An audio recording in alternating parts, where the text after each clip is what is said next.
I started my job at Vodafone Pune. People think that to solve for great problems in the world, you need to have great complicated solutions, but that's not the case.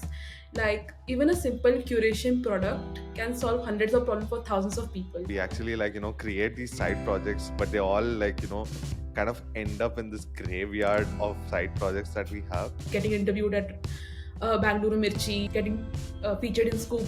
Finally, I established myself as a builder in a single day. My next side project. So, what I'm building next. Hey everyone, welcome to Product Stories, the podcast that delves into the minds of product and design folks to talk about their stories, challenges, and work. My name is Kaushik, and in each episode, I talk to my guests about how they work, the process they follow, new tools, and the breakthroughs they have had in their career. This week, our guest is Karthika. She's a product designer at Vodafone and she's a builder. We talk about her side projects and how she went about building them. We talk about her entire journey and the advices that she would share with young builders and creators. Karthika's story is truly inspirational, and at the same time, I had a wonderful time talking to her. So sit back, make a cup of coffee or tea, and enjoy this episode. Hey Karthika, thank you so much for joining in today for Product Stories. I'm so glad to have you here. I came across your projects, and um, they were amazing at the same time. They were super inspirational. I just really wanted to have you on this podcast as a guest and to know your journey, how you went across building these projects, and more about you, right? Because I actually haven't had the chance to interact with you before, so this is an intro of you to me as well. Okay. Sure, Kaushik. I'm really grateful to be here. First of all, I'm really inspired by what you are trying to do with product stories and the kind of designers you're bringing together. It always amazes me to see that how unique all of our journeys are, and at the same time, same at the end of the day. So my journey starts from way back in college, that is from 2016 to 2020. I graduated from VIT Vellore in 2020. So in college, I had made this as my motive to experiment as much as possible to understand what my strengths are, what my weaknesses are, what do I like to do and what not like to do. I explored domains like writing, digital marketing, event management, and to some extent design. And then in August of 2020, I started my job at Vodafone Pune. It was lockdown, so I had a lot of time to explore other skills too. Thankfully, I joined as a front end developer in a team called Design Studio of Vodafone, where we were like 40 UI and UX designers and four front end developers. So I got super curious that what is UI designing, what is UX designing. I also went through that phase of binge watching Saptrishi Prakash, Abhinav Chinkara, just like any other designer, and basically have my good grasp on what this field is about and if I'm ready to commit to it. And I found it super interesting. Always wanted to get into a creative field and seemed like a really good opportunity. Then I went ahead and told my line manager if it's okay if I transition from engineering to design. It was a big step, especially in an MNC like Vodafone. They generally don't allow freshers to shift like that. But thank God she was super kind. She let me work as a front end developer and as a designer under training. Then, so 2021 was about, then in January 2021, I was appointed as a product designer at Vodafone. That year was all about me expanding on my skill sets, becoming a better designer, and getting over my imposter syndrome or whatever that is. Basically, becoming a much better designer. And then by the end of 2021, where I had finally got some confidence in my skill set, I wanted to use them in a tangible way. So, like I told you, I always like to experiment and try out new stuff. I wanted to do something different with my skill set and not limited to my organization itself. And that's where the idea of side projects came in. But even then, I was super underconfident that how should I go about it? I don't know how to build. I don't know how to code. I don't have a team. So all these and so instead of building on side projects, I was writing articles on Medium or being super active on Twitter. But I knew that I wanted to design products which are actually useful to people. And then in December 2021, I applied for this cohort called Build STL. And because of Build Skip the Line, 2022 has been about building and shipping great stuff which have been actually useful to thousands of people. So 2022 has been about side projects. Yeah, that's, I mean, like, it's super interesting journey, right? Yeah. Something which kind of like caught my attention was when you were like, talking about like experimenting with like, different areas or different domains when you were in college, right? I think that is something very relatable to me as well because when I kind of started with college, I kind of started with design. I was always trying to learn code. I'm still trying to learn code, but at the same time, I was trying to learn marketing then, and for a brief moment, I was doing HR also. So, Yeah, relatable. yeah, I think these things kind of add up when you want to like not want to, but like it just molds you into like creating like side hustles or side projects for yourself. Hmm. But like I know that you mentioned like most of your like projects kind of started after you joined the cohort of build, right? Exactly. uh, but where did you probably like actually start working on side projects? Because like a lot of people tend to do this where like including me, Hmm. where we actually like create these side projects, but they all like kind of end up in this graveyard of side projects that we have, where where we like write the idea down for it, probably make design for it, but like never end up going about like executing it. Yeah. So how does your journey start with side projects, and kind of where does it take shape? So, amongst my many New Year resolution in 2022, one was having bias for action and not sitting on fence. So 2021 was about learning and being useful to my organization, but I wasn't really doing anything tangible, which I'll be really proud of. Like obviously, getting to work as a designer is something I'm really grateful about, but there was nothing tangible I was doing in the real world. So in 2022, one of my goal was launching 12 side projects in 1 year. I'm close to the goal now. Like now that is November, just need to launch some side projects. And so I told you, right, in December 2021, I applied for Build and I had made it a point that I will give my 110% to this cohort, no matter how uncomfortable this is, or no matter how much I procrastinate, I have to achieve this goal of mine. So bias for action is something I wanted to learn really bad. Then I joined this cohort after.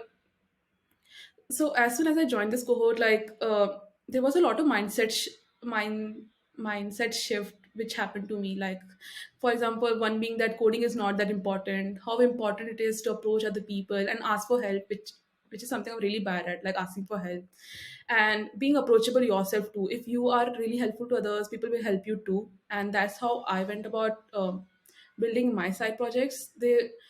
And Bill was a really good platform for me to validate my ideas. Like I had all these ideas since years which I wanted to execute, and it seemed like a perfect platform of builders where I can show my ideas and they can tell me if it's worth to pursue or not, saving me a lot of time and hassle.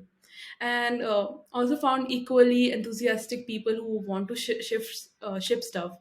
That helped a lot, right? If you're doing alone, motivation drops at some point, but if you're shipping with equally enthusiastic people, so it becomes easier to get things done. So that's how Bill came in, and that's how I went about shipping my side projects.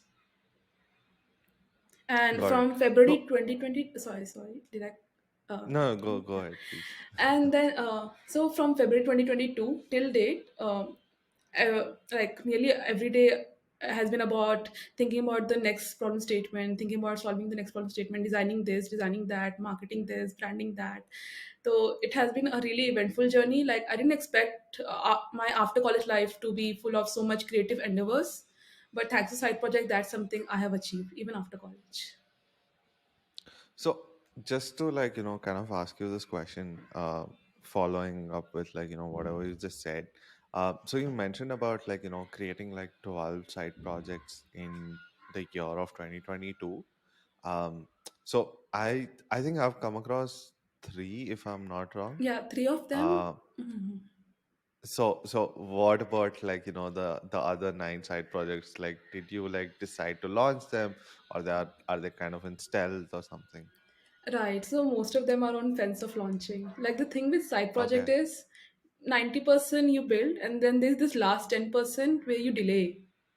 So most Yeah. of the side projects are delayed, and four of them have never been built yet. But most of them are on fence of launching. So I'm hoping that they launch before the end of this year. Okay, awesome. So just to kind of again continue on the stuff which you mentioned, which is uh, that that you had a change of mindset when you joined build cohort about building side project, which is like, okay, I don't need to know how to code and I can still build side projects, right? Something like that. So continuing on the same lines, what are probably some of the skill sets someone requires before starting side projects, right? Because uh, this was this is a this was a construct in my head also, that if I don't know how to code, I simply cannot ever launch a project. um, but then again, I've been thankful to have no code tools, and at the same time people around me who help me with code and everything. But yeah, my coming back to my question is what are some of the skill sets that someone should have before starting side projects, or what are possible skill sets that someone could develop so that they could someday build side projects. So, very honestly, as cliche as it may sound, all you need is will to learn new skills and will to build and ship products and have this bias for action. Because in my cohort, I have observed a generalist shipping a side project, a curation based side project, and earning like thousands of dollars. I saw a business student like who was going to pursue her MBA, shipping a job board on people who are looking for jobs in climate area. And I have seen many designers who are taking benefits of Framer and Bubble so that they don't limit themselves to Figma screens itself. And if they have a good idea, they can shift faster by designing in Figma and then developing it in Framer. So with the advent of no code tools, the question is not if you can code something or not code something. The question is that if you have a problem statement, what's the best no code tool to go about? So that is something, that's a mindset shift which I got in build, that anything you can build anything, that is if you know the right set of tools and if you're willing to learn these no code tools. In fact, my friend Karan Ruparal has this website called nocodebuilders.co. So it's a really great website for any newbie who wants to see the number of no-code tools available out there, their learning curve, and the use cases of these no-code tools. So if someone is confused at how to go about it, that's a website they can go to. Interesting. um Yeah, again, following up on I know you're talking about will to learn and stuff like that. So predominantly the audience here are mostly people interested in product or people interested in design.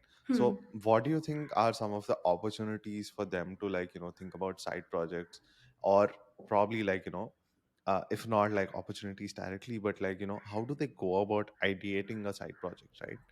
That's something a lot of people struggle with. Sometimes the execution is on the easier end, because these are folks who are very fairly skilled, but they simply don't know What to solve what to about. build. Yeah. So, what really helped me was being observant. So, I use Twitter a lot and I keep on, for example, Bangalore Me and Bookmark of the Day. All these things happen because I observed the pain points people are putting out there. And I used to maintain a Notion document of all the pain points I'm seeing. Okay, people are complaining about this, and I used to go ahead and build. Uh, you get tweets like product idea, startup idea. I know people who are actually building on them too. So those are good opportunities. I will say have conversation with people around you and try to understand what are the problems they are facing in their daily life, especially in the technological aspect. For example, one of one of the guy in our cohort built this virtual library to so that it's easy for him to show that what kind of books he's reading. So that library has all the books he has read till date, and it's very easy to share and all. So that came from his personal experience. So side projects ideas are something which is very personal to one, but you can go about finding them too, but also observe what are the pain points you are facing or your friends or family are facing. And Yeah. there's one more thing. People think that to solve for great problems in the world, you need to have great complicated solutions, but that's not the case. Like even a simple curation product can solve hundreds of problems for thousands of people. And like people like Islo on Twitter do that. They earn hundreds of thousands of dollars like that. I, for one, made a simple retweet bot. At the end of the day, it's a retweet bot which is helping thousands of people every single day. So you don't need to be overwhelmed with the solution aspect of it. Just first try to find this problem aspect of it and then go about the solution. Yeah, I really love the last part and the way you put it across, which is like, you don't need to complicate it.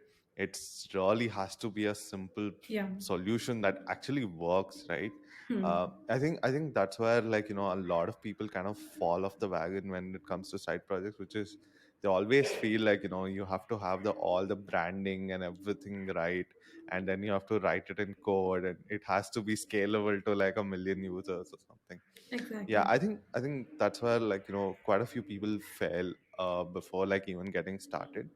um so continuing on, like, when you were, like, mentioning your projects, right? So I would really love it if you could talk about, like, one of your projects, one or two. I'm more than happy if you can talk about two of your projects. But yeah, talk about, like, how you kind of started from like the problem statement to, like, taking it to the solution, and, like, how did it all happen? So the first project is bookmark of the day, which is very close to my heart because this was one project which I was super passionate about. So you, when you scroll through Twitter, you observe people complaining about how they have a lot of bookmarks saved, but they never revisit them. So one of the reason is that it's very overwhelming to go through your bookmarks and decide which one to read. And second is that you forget about them altogether. You keep on saving them, it enters into this graveyard and you never revisit them. So I brainstormed over these two problem statements, and then I thought about why not show people one bookmark every single day, like from their Twitter or from their Chrome, and this way it will become very easy for them to consume. Like they don't need to choose what to read. Automatically, a bookmark will come on your browser, and you can read that. And if you don't like the current bookmark, you can always navigate through another bookmark. Like these are some of the features which we have provided in our website. One being this, like we solve for cognitive load. Like the person doesn't need to know, like doesn't need to have this hassle of choosing which bookmark to read. Second is that instead of you mindlessly scrolling through the Twitter and consuming information which is not useful to you, like most of the information is not useful to us and it's like garbage, right? Why not navigate through your bookmarks instead? So we provided this shortcut called Command B. If you keep on clicking Command B, you can navigate through all your bookmarks.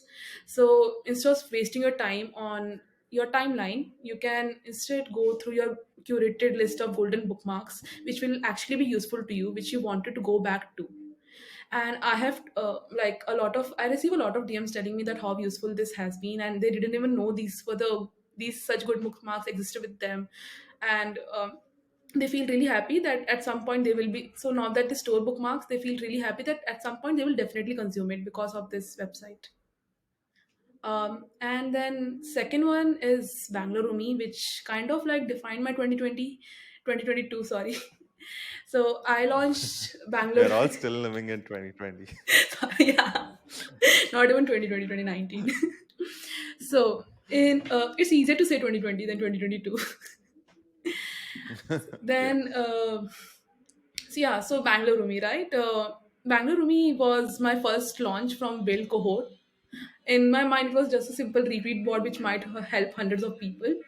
So again, on in February 2022, a lot of people were posting about how they want flats and flatmates in Bangalore because a lot of offices were opening up, and I was like, the feeds were keeping popping up in my feed, and I was so done. Ki, yaar, why is everyone asking for flats and flatmates? Why don't they just find each other and get done with it?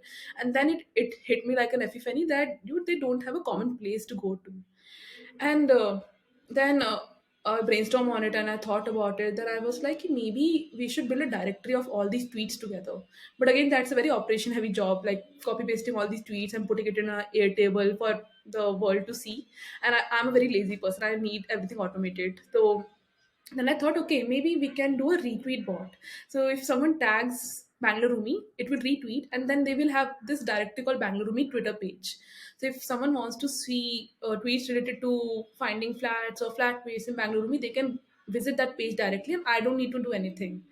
So that's how the idea of Bangalore Rumi was born. And the launch was way, way better than what I expected it to be. It was received really well, and people are still using it, and many people know me because of Bangalore Rumi. So one great simple side project, which has actually opened a lot of, like, which helped me experience a lot of things, like getting interviewed at Bangalore Mirchi, getting featured in Scoop Whoop, and then getting accolades from people like Abhinav Chinkara, who I look up to a lot. So yeah, this one side project. Yeah, that's really amazing, right? And I think I came across you from your first side projects, not Bangalore Rumi. Yeah, I don't particularly remember, but I remember trying it out or something like that. Um, Might be but yeah, I Flinder. mean, like it's sorry. Might be Flinder. Okay, I'm not sure actually. It's been like quite some time. But I mean, you've had an amazing year. Firstly, like congratulations to you on Thank you. that. Like launching three side projects in a year is like a huge thing. And I just thought it's three, but you have like On the fence of nine launching, more going on. sadly. So Yeah. yeah, so you have like nine more going on, which is like I'm trying to like comprehend that at the moment. Not okay. But yeah, sorry, please go ahead. Yeah, no. It's like five more. Need to figure out what the rest of the Okay, four will be, but hopefully it will be done. okay, cool. I mean, either in either cases, five more is still quite a lot. um, yeah, I think that's just wonderful. Like the amount of things that you're doing and like how you're going about it. And at the same time, one thing which I kind of like really admire, as well as kind of envy about you is like how you pick the right problem statement because I like when I tend to build side projects, I always like pick like things that are actually not even a problem. I just like have fun building them, so I do that. Um, and like which obviously never receives any audience and everything. But but I'm so glad that you're finding these like problem statements which are so pressing for people that like it's an instant hit and like people are like actually using it and like having a huge benefit out of it. I I think good. Yeah. Exactly. So I correlate it with my skills as a designer, because as a designer, you are expected to be very observant and understand what people need. So I think a lot of that help like came from me being as a designer, and then also, as you mentioned now that some of your side projects didn't work out. Some of my ideas, which I was like I did put my heart and soul into it, never saw the light of the day. So it happens a lot to me also and to many other people.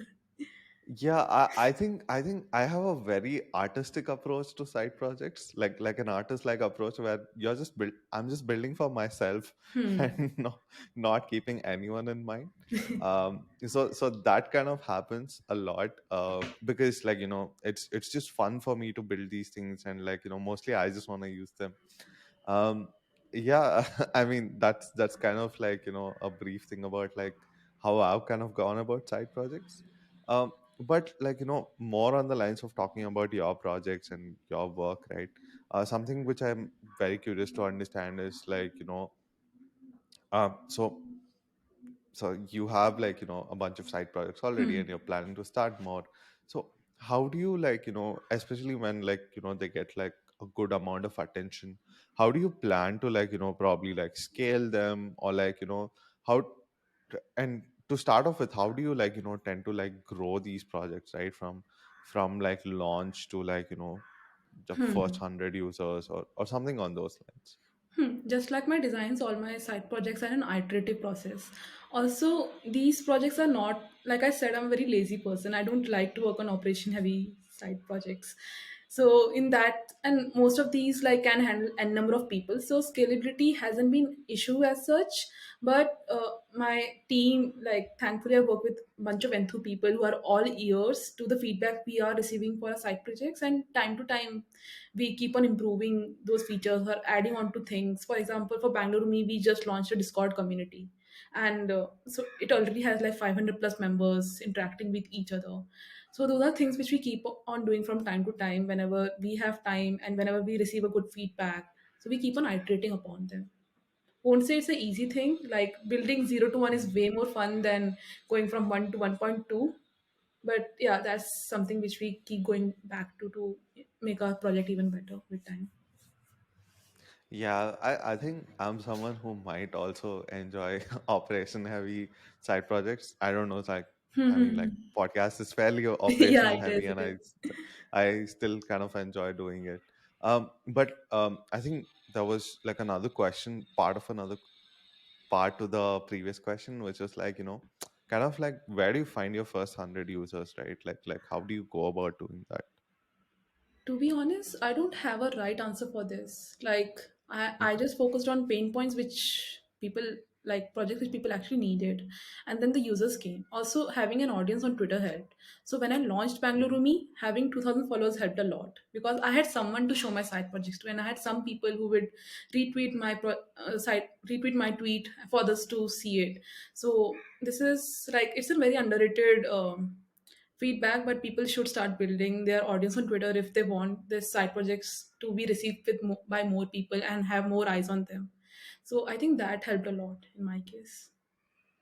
Yeah, I think building audience in any form always helps you It does. when you decide to like, It's launch all something. about the Or distribution.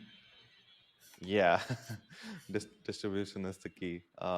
Yeah, a lot of people like, tend to understand later, like, as good as your side project might be, if you don't have distribution, it's a bigger problem. Exactly. Also adds credibility to your name. Great. Yeah, for sure. So, I mean, you've had this incredible journey over like, the past 2 years or more, of like building, learning new things, again, like, getting featured in like, multiple places. Um, so yeah, I kind of want to like, kind of like summarize what's been happened in your entire journey of side projects, which is like, what are like, probably like some of your highlights, lowlights. I'm sure that there are highlights, there are always lowlights too. And probably like what are also probably your learnings throughout your journey, right? So I will start with my lowlights because I like to talk about happy stuff later. So in my initial days of build, I used to get super overwhelmed looking at all these crazy people, and I'm not from a startup ecosystem. So 0 to 1 is not something which comes natural to me, and these Yeah. people talk in terms of 0 to 1, like, and I worked in like established projects at Vodafone, so it was a very new world for me coming to build and working with all the startup folks. So I was super overwhelmed that I don't know how to go about it. I don't know how to code. I just know how to design. And but coming then we had these sessions at Build, and I took them very seriously. Like we talked about mindset, we talked about no code, we talked about being there for each other, helping each other, interacting with people, and all these things helped me like overcome my shyness or imposter syndrome, and that's how I went about it. For first 1 week, I used to have like these sleepless nights that I want to build something, but I don't know how to go about it. I have these ideas, but all of them are getting rejected. Maybe this was not the right place for me. But thank God I didn't give up. And after 1 week, everything became fine. Like finally, my ideas started getting some acceptance, and I got some confidence. Okay, I can contribute in some way, so that really helped. And then testing out Bangalore Rumi like in February 2022, it was very overwhelming. So I used to test it out late at night and used to understand, okay, how can I make this bot better? What are the features I should add or remove? There are some intricate features which people don't see in Bangalore Rumi. For example, if you tag the bot, only the parent tweet gets retweeted. So that is something which we figured out while testing out Bangalore me. And I used to and my followers used to like leave like left, right, and center. So I thought maybe this is not it. Maybe the project is not acceptable, or it's not that good as I think it is. So that phase was fun and was overwhelming because this was my first side project, and I wanted to establish my credibility as a builder. And of course coordinating with people, especially in the startup world, and like most of the times our times didn't match. Projects used to get super delayed, and sometimes there are many projects which have been left in the middle, like we never went back to them. They have their own graveyard. So feels bad because these were some of the projects which we started with full enthusiasm, but they never could see the light of the day because people had other commitments. But we always have lessons to look back to. So that was some of my lowlights. And then highlight was definitely launching Bangalore Rumi this year. Like I told you, we got like 1,000 followers in a day, got so many DMs, people asking me to make Bangalore Rumi for Delhi, for Mumbai, for Hmm. Pune. So these and finally I established myself as a builder in a single day. Then got to interact with RJ Jimmy from Radio Bangalore Mirchi, and it was a very different experience. Never thought I will get on a radio. So my parents don't understand what side projects are, or what Twitter is, or what does it mean to have a viral product, but they do understand what it means to be on radio. So they were super proud. So that I enjoyed that aspect of it a lot. Then obviously the scoop particle happened, and people still DM me that did you know that this has happened? I'm like, yes, yes, I know. So I'm like, yeah, yeah, this is a very normal thing now. So launching Bangalore me definitely, and then uh, in general, interacting and coordinating with other builders, trying to understand their perspective, getting to wear so many hats, like as a marketer, branding designer, or writer, and sometimes as a front end developer, honing my peripheral skill sets. Like I told you, like all my creative muscles were getting used, so couldn't be more happier. So those were my highlights. And coming to my learnings, the one thing I realized about myself or humans in general is that you make time for what you love. I thought that I will be this professional who's super busy in week and maybe I will give some time on weekends. But when you are super enthusiastic about something, or when you have equally spirited people around you, you don't mind stretching out a little. Like for 1 month, I had sleepless nights because I was so excited on building this, adding this feature, or in general iterating on it and presenting it to people at build. Like February to March 2022 was the best month of my year. Sleepless nights, but really fun. It was like hackathon for a month for me. So those were the highlights and lowlights and the learnings I had on building side projects. Yeah, yeah. I mean, that sounds like one hell of a journey. I'm just like really curious. Like that's why I'm kind of like asking this question. But did you actually like build these for like Delhi, Pune, etc., etc.? I built it for Mumbai. I have built it for Delhi. We did, but the reception wasn't as great as Bangalore Rumi. Otherwise, we were planning for I think Pune and Hyderabad Rumi too. no. I think the housing crisis is very predominant in Bangalore. Yeah, yeah, exactly. And also, the like so many people from Bangalore are on Twitter, so a lot of audience from Bangalore. No, like the problem is very existent in Bangalore is what I felt. Yeah, clearly, every second day we see these posts. Abhi. Great. So I have one last question before we kind of head to the last part of the episode, which is like, okay, so there are quite a few people who today think about becoming creators in some form, whether it's like content or something, or building a side projects like to solve a clear cut problem statement or something on those lines. What are some of the advices that you would probably share with someone who's like just getting started so that they can avoid mistakes or yeah. Okay.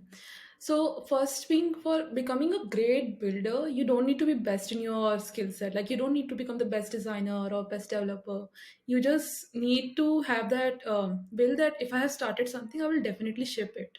And if you're super confident on your problem statement, then you should obviously go about it. In addition to that, even if you don't have these skill sets, we have a lot of no-code tools which can help you out. If you still are underconfident or don't have time for learning these no-code tools, seek out for help. Like seek out for the skill sets you need. Ask for help from developers or designers. Be there for each other. Build upon each other's skill sets and ship great stuff. So like with no code tool you can't give like this reason that you don't have the skills is not valid. You can at the end of the day also ship something as simple as a curation product, which can be helpful for a lot of people, or a retweet bot, or anything, or maybe even a simple magazine sort of stuff which will help you for a particular subject. Even that's a good side project. But build, and if you start, even if you start with small side project, building a bigger one will become easier for you. So start small, but start somewhere. And second one, which is something I'm still trying to learn, is leaving your comfort zone, like not being shy of asking for help, reaching out to folk, increasing your network and relationship with other people. Because the more you interact, the more you increase your surface area of serendipity. What? Okay, I forgot the pronunciation. And in that way, you get relevant folks who are interested in the same problem statements you are trying to solve. So that is something people should do. Third is, I might be biased here, but I love building in a team. I can't, well, I can build alone, but building in a team is so much more fun. It makes your job much more easier. It keeps everyone accountable, and you actually get things done. So, if possible, build in a team. Otherwise, take help of no code tools, and you can build alone too. Fourth is that side projects are a really good way of judging your technical core skills, judging your interpersonal skills, and in general, it teaches you a lot about yourself, like how you are as a person, how do you interact with other people, and how do you weigh them in your life. There are a lot of things which you learn side projects, and also they open up multiple doors for you. Like a lot of my friends have started earning good side income because of side projects. It also gives you good amount of exposure, and in general it makes you a very interesting person. Like you have so many stories to tell, makes you like you will have something to say in every conversation, and you get to be in interesting podcasts like product stories, or you can also get opportunities at radio and all. So there are multiple upsides to a side project, what I wanted to conclude. Got it. I mean, thank you so much for putting all those advices in such a neat and nice format. Um, I mean, this episode has been amazing for me. As I was telling, I was like really looking forward to having you over, because the work that you're doing is just amazing, and it's been like truly inspirational for me. Um, we have sadly reached the end of the episode, and the way I kind of end my episodes is I usually ask like a bunch of rapid fire questions. So if you probably want to add something, or else we can just jump into these questions. No, thanks for having me here. It's always good to reflect back upon this year, and this podcast has been a good medium of doing that. I myself will go back to it and store it as a memory. Okay, these are things I did in 2022. Great. Cool. Let me start with a bunch of rapid fire questions that I have for you. um, the first one is your favorite indie hacker or like maker or creator. Favorite indie hacker? So I have examples from my cohort itself. Like I very look up to Utkarsh Bhimte and Shresh Prakash from my cohort. Like these are the OG builders I know and who don't shy away from exploring any skill sets or any no code tools, and whatever the new tech maybe, be it Web3 or AI. They are the first one to jump in and build projects on it and encourage rest of us to do the same too. Awesome. Um, cool. I know like you have like when I wrote this question, um, I I wrote it from a very different perspective. But like since you have quite a few of them planned, what will be your next side project? My next side project. So, what I'm building next, right? Currently, I'm building this project called tweetbooks.com. So, for example, Ankur Warikoo, right? You don't want to go through his timeline and read through all his tweets. What if you could collect top 50 tweets of Ankur Warikoo and convert them into an ebook and get it shipped on your email? So, instead of wasting your time scrolling through his Twitter, where there, there will be a bunch of retweets or a bunch of comments, or a lot of garbage tweets too, instead just read his top 50 tweets in form of a book. So that is something I'm building next. Okay, interesting. Um, cool. So I usually kind of ask this question to most of my guests. Um, which is like if you had to like kind of like worry about nothing, which is whether in terms of like money, in terms of career, in terms of anything, right? What would you be working on right now? If I need not worry about anything, I think I would be doing what I am doing right now, but and never need to worry. I think I would have a lot of fun if I don't need to worry about money. So I will just keep on building more stuff. So it won't be 12 side projects, it would have been 24 side projects. Amazing. I think you're in like the perfect path. Uh, yeah, I think this was amazing. We have like reached the end of the episode, and I'm so glad we got a chance to have this conversation. Um, it was truly amazing, and it was like value packed in every part of the episode. So thank you so much for Thank doing you. this. Taking some time out of your schedule to like record this episode with me. Thank you so much. Thanks for having me here. Thank you so much for tuning in. Make sure you like, share, and subscribe to Product Stories for more such episodes.